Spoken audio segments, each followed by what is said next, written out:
महक और आप देख रहे हैं केकेसी न्यूज 24 पर इस वक्त की खबर। दुष्कर्म के आरोपी द्वारा दुष्कर्म पीड़िता के घर में घुसकर मारपीट व छेड़छाड़ का आरोप।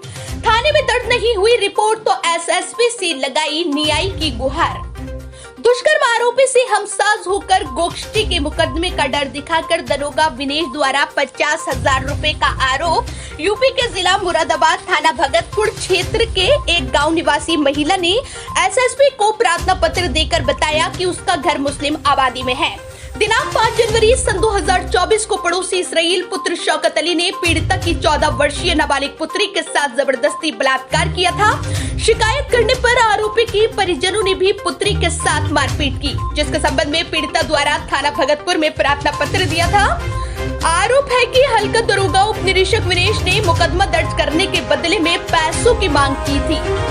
पैसे न देने पर पीड़िता का मुकदमा दर्ज नहीं होने दिया। पीड़िता ने मजबूर होकर उपरोक्त दरोगा विनेश को 10,000 रुपए दिए।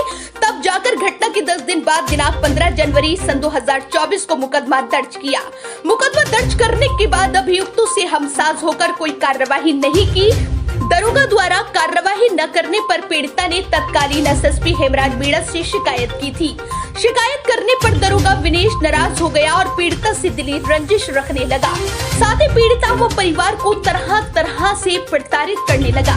बीते माह की दिनांक 21 अगस्त सन 2024 को पीड़िता व पुत्री रेप पीड़िता माननीय न्यायालय मुरादाबाद में तारीख पर हाजिरी लगाने गई थी। जैसे ही कोर्ट से बाहर निकली तो उपरोक्त इजराइल व भूरा एवं फर्जन पुत्रगढ़ शौकत ने मुकदमा वापस लेने की धमकी दी। पीड़िता के मना करने पर उपरोक्त अभियुक्तों ने जान से मारने की धमकी दी, जिसके संबंध में पीड़िता ने दिनांक 22 अगस्त सन 2024 को एसएसपी एसपी देहात एवं सीयू ठाकुर द्वारा के समक्ष पेश होकर प्रार्थना पत्र दिया था, लेकिन कोई कार्यवाही नहीं हुई। पीड़िता ने ये भी आरोप लगाया है कि दिनांक 23 अगस्त सन 2024 को दरोगा विनेश ने उपरोक्त अभियुक्तों से हमसाज होकर एवं साजिश रचकर पशु क्रूरता का आरोप लगाकर पीड़िता व पुत्री अंकित एवं उसके दोस्त विपिन को 12 घंटे तक थाने में बंद रखा। उसके बाद 50,000 रुपए लेकर रात्रि 12 बजे छोड़ा। जब पीड़िता का आरोप है कि दिनांक 7 सितंबर सन 2024 को पीड़िता के पुत्र काम पर गए थे, घर पर केवल औरतें थीं। इसी दौरान पीड़िता अपने पोते को घर के बाहर चाउमीन दिलाने के लिए गई थी। तब रास्ते में उपरोक्त इजराइल खड़ा था, जो पीड़िता की तरफ अश्लील इशारे कर रहा था, जिसका पीड़िता द्वारा विरोध किया गया तो इसराइल व भूरा एवं फर्जन पुत्रगढ़ शौकत अली एवं खुशबे अली पुत्र रफीक एक राय होकर पीड़िता के घर में घुस आए और लाठी डंडों व लात घूसों से पीड़िता एवं उसकी पुत्री एवं पुत्र वधू को जमकर पीटा और पुत्र वधू से अश्लीलता की एवं कपड़े फाड़ दिए। पीड़िता बेहोश हो गई, जिसे उपरोक्त अभियुक्त गढ़ मारा छोड़कर भाग गए एवं पीड़िता का मोबाइल भी लूट कर ले गए। होश आने पर पीड़िता रिपोर्ट लिखाने थाने पहुंची, जहां से पीड़िता को भगा दिया और रिपोर्ट दर्ज नहीं की। पीड़िता का कहना है कि उसकी पुत्री से रेप के बाद उपरोक्त अभियुक्त गढ़ पीड़िता के घर में मीट गोश्त की हड्डियां फेंकते हैं और अपने घर की छत पर चढ़कर निवस्त्र होकर अश्लील हरकतें करते हैं, जिससे पीड़िता का गांव में रहना दुश्वार हो गया है। सोमवार को पीड़ित महिला ने एसएसपी कार्यालय पहुंचकर आप बीती सुनाई। पीड़िता ने प्रार्थना पत्रों में एसएसपी एवं सूबे के मुखिया से दरोगा विनेश द्वारा लिए गए 60,000 रुपए वापस दिलाने एवं अभियुक्तों पर कार्यवाही की मांग की है।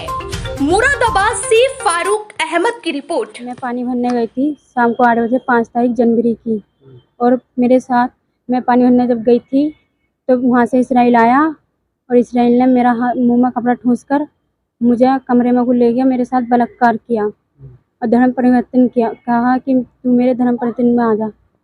और फिर सैनी हूँ, वो मुसलमान है, मैं हिंदू हूँ, और उन्होंने अपने परिवार में लाने की कोशिश की थी मुझे कि तू मेरे परिवार में को आ जा, और मैंने मना कर दिया। फिर उसके बाद मैंने मुकदमा भी चलाया, वो जेल भी गया था। जेल से छूटने के बाद उनने गाली गलौज भी करी थी मेरे साथ। मेरे परिवार को ये मारा था उसने शनिवार के दिन 7 तारीख को 3 बजे के टाइम। और मारने के बाद उन्होंने धमकी दी जान से मार दूंगा अगर फैसला नहीं किया तो। और क्या मैं मम्मी को बहुत मारा था हमारी, सबसे ज़्यादा। कौन थाना थाना कौन सा आपका? भगतपुर थाना। अच्छा, फिर क्या हुआ? फिर उसके बाद थाने गए थे हम रिपोर्ट लिखवाने। हमारी रिपोर्ट नहीं लिखी हुआ कतई भी। क्या कहती है? मना कर दिया कि हम नहीं लिखेंगे, क्या क्योंकि क्यों? उस लेडीज़ की चोट ज़्यादा लगी थी, इस बताया था। तो क्या कहा थाने वाले ने? विनेश कुमार ने थाने का क्या कहा? विनेश कुमार ने मना कर दिया था कि हम रिपोर्ट नहीं लिखेंगे। क्यों ना लिखेंगे? मना कर दी थी कि हम नहीं लिखेंगे क्योंकि उस पार्टी की चोट ज़्यादा लगी हुई है, तुम्हारे नहीं है। और हम 3 जने थे, वो है 12-13 जने। तो उन्होंने बहुत मारा था हमें घर में घुस के। सबकी बताइए। 3 बजे की बात है, शनिवार के दिन 7 तारीख। अच्छा, वो जो मुस्लिम लड़का है क्या कहता है तुमसे? मुझसे नहीं कहता, बस कह मेरे साथ हो जाओ, क्या? मुझसे निकाह कर लो। अच्छा, निकाह करना चाहता है वो, क्यों?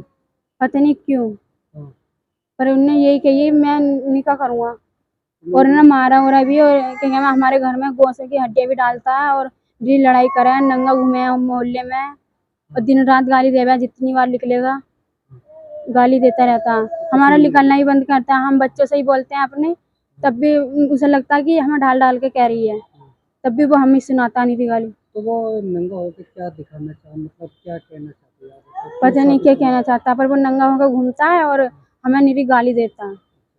तो क्या कहता है वो? क्यों शादी निकाह करने के मूड में, क्या गोश्त खिलाने के मूड में, क्या पता नहीं, क्या कहता है वो निकाह करने के बाद?